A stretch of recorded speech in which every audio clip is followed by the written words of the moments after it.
미국 연방통신위원회가 미디어 기업 파라마운트 글로벌과 스카이댄스 미디어의 합병을 승인했습니다. 할리우드의 두 거대 기업이 손을 잡게 되었는데 아마 이 소식이 영화 채널과 무슨 관련이 있을까 의아해 하실 겁니다. 그 이유는 지난 10년간 불가능해 보였던 일이 마침내 현실이 되었기 때문입니다. 바로 파라마운트의 새로운 경영진이 월드워지 속편 제작에 착수한다고 공식 발표한 것이죠. 2015년에 개봉 준비가 끝났던 이 영화는 최고의 좀비 영화가 될 것이라 약속했지만 제작상의 어려움에 부딪혔습니다. 그리고 파라마운트는 R 등급 닌자 터틀과 트랜스포머의 개발을 본격적으로 시작했습니다. 이들에 대해서는 얼마 전에 이야기했었죠. 자, 오늘은 거북이들과 물론 브래드 피트의 새로운 미래에 대해 이야기해보겠습니다. 글자 그대로 바로 지난달까지 월드워즈는 5억 4천만 달러의 수입으로 그의 커리어에서 가장 흥행한 영화였습니다. 이 기록은 새로운 포뮬러 1 영화만이 넘어섰죠. 하지만 인플레이션과 2013년부터 모든 것이 얼마나 비싸졌는지를 생각해보면 동의하실 겁니다. 2013년에 월드워즈가 벌어들인 5억 4천만 달러가 2025년 포뮬러 1의 5억 9천만 달러보다 더 큰 가치가 있다는 것은 명백합니다. 그리고 월드워즈는 시간이 지나도 그 가치를 훌륭히 증명하는 또 하나의 사례입니다. 세이버 인터랙티브가 만든 게임은 한 달 만에 200만 장이 팔렸고 영화는 2025년 6월에 넷플릭스에서 가장 많이 본 콘텐츠 10위권에 빠르게 진입하며 모든 신작은 물론 슈퍼마리오와 심지어 톰 크루즈의 미션 임파서블까지 제쳤습니다. 이 프로젝트가 다시 언급된 것은 솔직히 평범했던 28년 후의 영향이었습니다. 그리고 동의하시겠지만 할리우드에서는 이보다 못한 공로로도 속편 제작을 승인하곤 했습니다. 그런데 왜 월드워즈2는 아직도 없을까요? 그 이유는 한편의 추리 소설과도 같습니다. 원작의 감독이 마크 포스터였기 때문이죠. 1편은 애초에 제이슨 본 스타일의 3부작 시작으로 개발되었습니다. 브래드 피트가 위대한 시네마틱 유니버스와 나란히 설 프랜차이즈의 주인공 역할을 맡았죠. 더욱 흥미로운 점은 이 영화는 1억 9천만 달러의 예산으로 5억 4천만 달러를 벌어들여 흑자를 냈고 괜찮은 평가와 엄청난 양의 DVD 판매량을 기록했다는 것입니다. 게다가 줄거리상으로도 프로젝트는 흥미로운 결말로 끝났고 속편이 절실히 요구되었습니다. 상황은 파라마운트가 속편을 내는 것보다 내지 않는 것이 더 어려워 보였습니다. 하지만 스튜디오는 해냈습니다. 첫째, 마크 포스터와의 관계를 망쳤습니다. 감독은 결말 변경, 대규모 재촬영, 그리고 심지어 시사회까지 연기하게 만든 혼란에 대해 비난받았습니다. 엄밀히 말해 문제는 있었습니다. 아시다시피 스튜디오가 마지막 전투 장면 촬영에 4천만 달러를 쓰고 헝가리의 85정의 기관총을 가져오고 도시를 봉쇄하고 한 달 동안 작업한 다음 최종 버전에서 그 모든 것을 그냥 잘라내는 경우는 드뭅니다.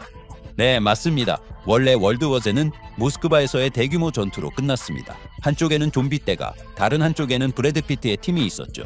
이를 위해 수천만 달러를 썼고 모든 것을 헝가리의 세트장에서 촬영했지만 나중에 그런 결말이 적합하지 않다고 판단하여 극장판으로 변경했습니다.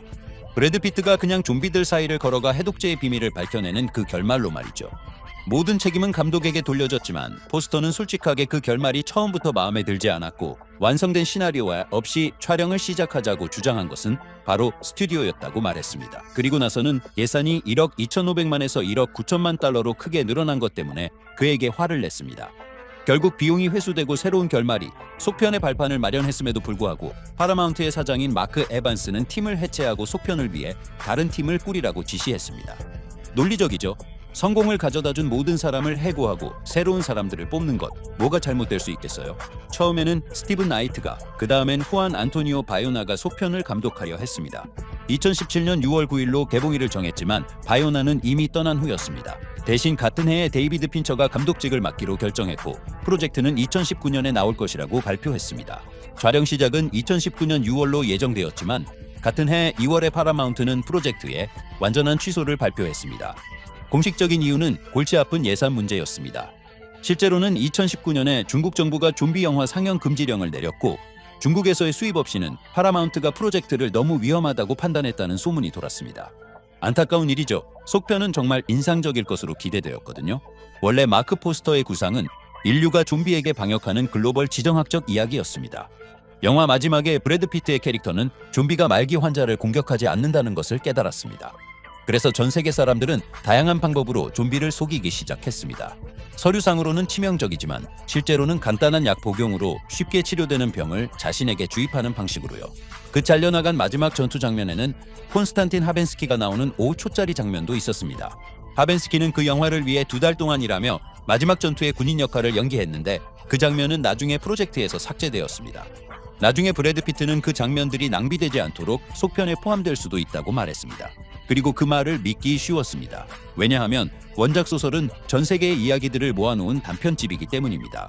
그 세계관에서 전염병은 중국에서 시작되었고 그 나라 외에도 러시아, 미국, 쿠바, 프랑스, 영국, 일본, 그리고 북한을 포함한 수십 개의 다른 국가와 지역 사람들의 이야기가 묘사됩니다. 그런데 북한은 주요 미스터리 중 하나입니다. 위성이 인구의 완전한 소멸을 기록했기 때문이죠. 모든 한국인이 벙커로 이주했다는 이론이 제기되었고 쿠바는 예를 들어 경제 대국이 되었습니다. 섬이라는 위치와 단호한 성격 덕분에 국경을 온전히 지켜 모든 이주민의 피난처가 되었기 때문입니다. 영화 결말 이후 책에서는 5년간의 전쟁이 시작되었고 남은 인류는 좀비를 물리치려 했고 그 과정에서 성공하며 지구를 알아볼 수 없을 정도로 바꿔놓았습니다. 국제연합에는 단 72개 나라만 남았습니다. 인도와 파키스탄은 핵전쟁을 벌였습니다. 유럽연합은 하나의 국가로 통합되었습니다. 이처럼 수많은 지정학적, 가상미래의 세부 사항들이 소설에서 자세히 다뤄집니다. 그리고 영화의 두 번째 파트는 당연히 원래 성스러운 5년 전쟁에 관한 이야기였습니다. 브래드 피트는 거기에 사용되지 않은 모스크바 장면을 추가하고 싶어 했죠. 하지만 잘 되지 않았고 데이비드 핀처가 합류했을 때는 완전히 다른 속편에 대한 이야기가 오갔습니다. 감독 자신이 말했듯이 더 현실적이고 더 라스트 오브 어스와 비슷한 각색이었습니다. 즉 지정학 대신 평범한 사람들의 작고 현실적인 이야기였죠. 그것도 결국엔 매우 흥미로운 컨셉이었습니다. 주인공의 아내 역을 맡은 미레일리 이노스는 시나리오를 극찬했습니다. 하지만 핀처는 자신의 버전을 촬영할 의미가 더 이상 없다는 것을 여러 번 분명히 했습니다. 그래서 여기서 질문이 생깁니다. 파라마운트는 도대체 무엇을 내놓으려고 했던 걸까요? 핀처의 버전은 제외되었지만 원작에도 문제가 있었습니다. 아이러니하게도 책에서 중요한 반전 중 하나는 당국이 불만을 잠재우기 위해 사용했던 완전히 비효과적인 플라시보 백신이었기 때문입니다. 그리고 그 속임수가 드러났을 때 상황은 통제불능이 되었습니다. 코로나 바이러스 감염 사태 이후 제정신인 감독이라면 그런 것을 찍지 않을 것입니다. 그리고 이건 정치의 문제가 아니라 단지 타당한 이유 없이 스캔들을 일으키지 않기 위함입니다. 또한 이미 짐작하셨겠지만 정식 속편은 중국이 연방으로 변하고 몇 차례의 내전과 세계대전이 일어나는 지정학으로 가득 차 있습니다. 그리고 당연히 2025년에는 아무도 그런 일에 엮이고 싶었죠 하지 않을 겁니다. 결론은 그 중간쯤에 무언가를 띠겠지만 어쨌든 흥미로울 것이라는 겁니다. 관객들은 이제 페드로 파스칼이 주변의 모든 사람을 구하는 개인적인 이야기나 인류가 얼마나 나쁘고 끔찍한지에 대한 디스토피아에 지쳤습니다. 사실 좀비에 맞선 행성의 전면전에 대한 단호하고 긍정적이며 잔혹한 이야기가 바로 현대 세계에 필요한 것입니다. 사람들, 정부, 그 누구의 이중성에 대한 이야기는 이제 충분합니다. 책에서처럼 단결해서 모든 죽은 자들에게 맞서 싸워야 합니다. 그리고 정치적인 모서리를 다듬는 것은 그렇게 어렵지 않습니다. 유일한 문제는 그런 구상에 필요한 막대한 예산입니다. 하지만 파라마운트의 공식 성명에서는 행간에 도는 문제가 아니라고 읽힙니다. 스튜디오는 월드워제, 탑건, 그리고 스타트rek이 절대적인 우선순위이며 세 편의 소편 모두를 최대한 빨리 극장에 선보이려 노력할 것이라고 밝혔습니다. 원래 팀에서는 확실히 두 사람이 돌아옵니다. 프로듀서 데이비드 앨리스는 새로운 경영진에 의해 공식적으로 프로젝트를 감독하도록 임명되었습니다. 그리고 물론 그 없이는 영화를 만드는 것 자체가 무의미한 브래드 피트입니다.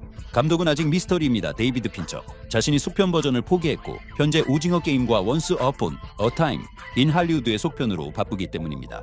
비록 그 영화의 주연도 브래드 피트이긴 하지만요. 그러니 누가 알겠어요. 새로운 소식이 들어오는 대로 바로 다시 찾아뵙겠습니다. 자, 이제 거북이들에 대해 이야기해볼까요? 알등급 라스트 로닌의 영화화는 1년여 전에 발표되었지만 프로젝트는 제자리 걸음마나 됐습니다. 모두가 스튜디오의 경영진이 바뀔 때까지 기다렸기 때문입니다. 그리고 다행히도 새로운 경영진은 발표에서 거북이들을 특별히 언급하며 그들과 관련된 모든 프로젝트가 유효하다고 밝혔습니다. 구체적으로 두 개가 있습니다. 첫 번째는 뮤턴트 대소동의 속편으로 2023년 애니메이션 영화이며 같은 팀과 같은 에이프릴 오닐이 등장합니다. 그리고 두 번째는 바로 그 로닌으로 월터 하마다가 감독하고 있습니다. 시나리오는 타일러 버튼 스미스가 쓰고 있습니다. 아직 개봉일이나 다른 세부 사항은 없지만 적어도 확실히 살아있다는 점이 기쁩니다. 그리고 또 다른 사건을 배제할 수 없습니다. 라스트 로닌 팀의 마이클 베이가 돌아올 가능성이 완전히 배제된 것은 아닙니다. 감독은 우리가 이미 말했듯이 새로운 경영진과 함께 트랜스포머에 대대적으로 복귀했으며 그가 이 세계관뿐만 아니라 거북이들과 파라마운트 발표에 역시 이름이 올라 있는지 아이조의 감독이 될 수도 있다는 말이 있습니다. 그리고 거기에 또 누가 있는지 아세요? 토비 헤인스입니다. 그는 스타트랙의 리부트를 맡을 것입니다. 헤인스를 잘 모르시는 분들을 위해 설명하자면 그는 안도르의 핵심 감독 중 한 명으로 시리즈 성공 후 그의 팀은 빠르게 다른 프로젝트에 초대되었습니다. 새로운 스타트랙은 새로운 캐릭터들과 함께하는 완전한 리부트가 될 것이라고 합니다. 프로듀서 중 한 명은 J.J. 에이브럼스가 될 것이며 그는 또한 유명한 영웅들이 등장하는 더 클래식한 스타트랙의 귀환도 제작할 것입니다. 따라서 프랜차이즈의 팬이 아직 있다면 한 번에 2편의 영화가 준비되고 있습니다. 댓글로 알려주세요. 스타트랙 팬들이 2025년까지 살아남았는지 정말 궁금합니다. 그리고 기묘한 이야기의 팬들도 기뻐할 수 있습니다. 파라마운트의 새로운 경영진이 넷플릭스에서 덮어 형제를 데려왔기 때문입니다. 내부 정보에 따르면 거래는 매우 비쌌고 파라마운트 경영진은 이들 부부에게 거의 무제한의 예산, 완전한 창작 통제권, 그리고 시리즈뿐만 아니라 극장용 영화를 촬영할 기회를 약속했습니다. 누가 알겠어요. 어쩌면 덮어 형제가 라스트 로닌이나 월드워즈를 맡아 감독할지도요. 여러분의 추측과 가장 좋아하는 좀비 영화를 댓글로 공유해주세요. 오늘은 여기까지입니다. 다음에 또 만나요.